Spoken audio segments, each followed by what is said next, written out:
Perusahaan farmasi besar membagi dividen keuntungan mereka tahun ini mendekati angka 500 triliun rupiah. Maka saya secara pribadi berkomentar, ini benar-benar kemufakatan jahat mereka ini. Memainkan penyakit yang ditimbulkan oleh COVID. Dajjal benar mereka itu. Beserta kaki tangannya yang menjajakan kesehatan demi keuntungan keuangan. Siapapun yang ambil untung cuan dari proyek bansos dan obat-obatan atas nama kemanusiaan secara berlebihan, bahkan menginjak hak orang lain dan menyebarkan penyakit yang namanya COVID, mereka aslinya Dajjal. Kita ke India dan Amerika sebentar sekarang. India jumlah populasinya 4 atau bahkan hampir 5 kali Amerika, di mana Amerika saat ini terpapar COVID sudah mencapai 32 juta manusia atau mendekati 8% jumlah populasi di Amerika. Ditambah strategi vaksin di Amerika, bisa jadi herd immunity di Amerika sudah mencapai 50% populasi. 8% populasi terpapar COVID, 40% divaksin. Saat ini terbukti data terpapar COVID melandai turun tajam di Amerika saat ini.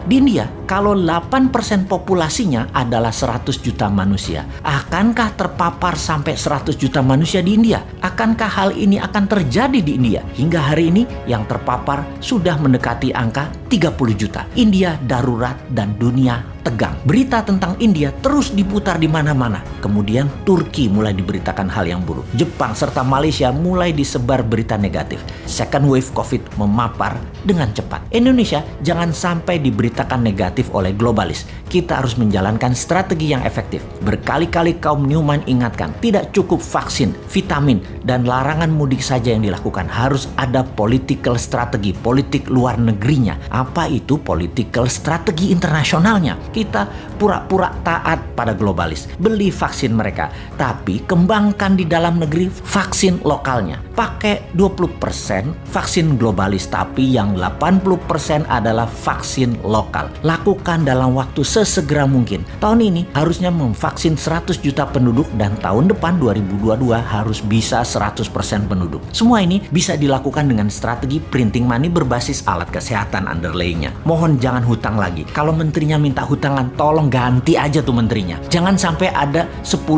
triliun rupiah hutangnya di akhir masa jabatan. Masa orang baik populer dapat gelar raja hutang sih? Janganlah. Menteri yang baik, pendukung kerja beliau menyarankan hutang, janganlah. Stop berhutang. Oke deh, kalau memang bisanya ngutang, nggak bisa buat uang, ya mbok ngaku saja. Kita bantu deh mengatasi ekonomi dan COVID. Untuk hal ini, New Mind setuju. Lebaran dengan Zoom dan video call. Kali ini kami setuju, tapi tidak tahun depan. Tahun lalu kami sudah setuju. Karena tidak perform dengan baik tahun ini, kami masih sabar. Kami sebagian aja yang pulang kampung, tidak pulang mudik. Benar, untuk memutus mata rantai COVID yang terbaik adalah batasi pergerakan manusia. Jadi kaum New Mind mendukung tahun ini tidak mudik, tidak pulang kampung, dan tidak berwisata hingga akhir bulan Mei 2021. Kami dukung Lebaran sekali lagi dengan Zoom, dengan video call, tidak apa-apa. Lebaran tidak mudik, tidak apa-apa. Asal jangan Lebaran tidak bersama mudik. Bener deh, tanpa mudik dunia hampa. Dengan mendukung tidak mudik,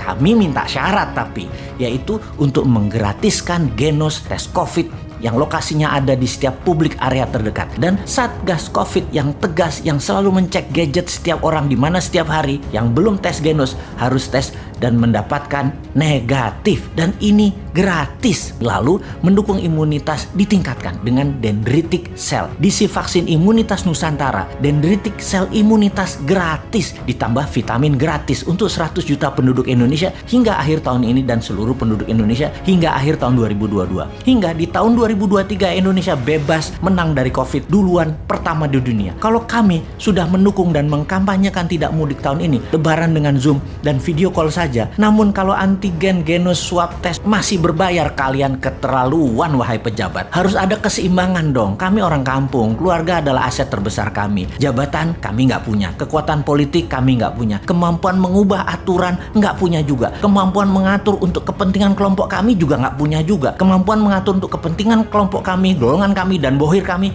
juga nggak punya. Jadi keluargalah yang kami punya. Kami bisa bersabar satu kali lagi, tapi sebagai balasan Genos gratis, swab test gratis, antigen gratis, kemudian imunitas gratis, vitamin gratis. Setuju?